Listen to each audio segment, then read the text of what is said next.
नमस्कार, विजयदीप न्यूजमध्ये आपले स्वागत। धरण अपडेट अचूक माहितीसाठी आमचा चॅनल सबस्क्राइब करा। गुरुवार 29 ऑगस्ट सायंकाळचे उजनी अपडेट।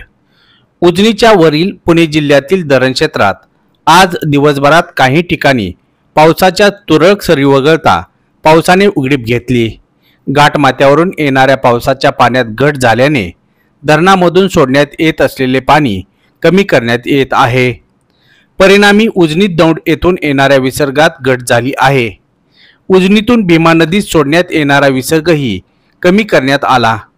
उजनीतून सोडण्यात येत असलेले पाणी कमी करण्यात आल्याने भीमा नदीची पूरस्थिती निवळण्यास मदत होणार आहे।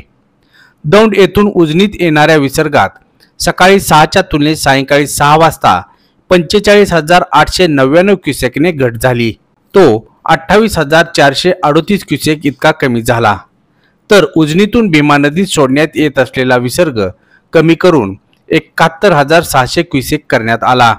भीमा नदीच्या पाणी पातळीत घट होऊ लागली असून नीरा नरसिंहपूर संगम येथील विसर्ग 94,919 क्युसेक तर पंढरपूर येथील विसर्ग 1,11,361 क्युसेक वर पोहोचला।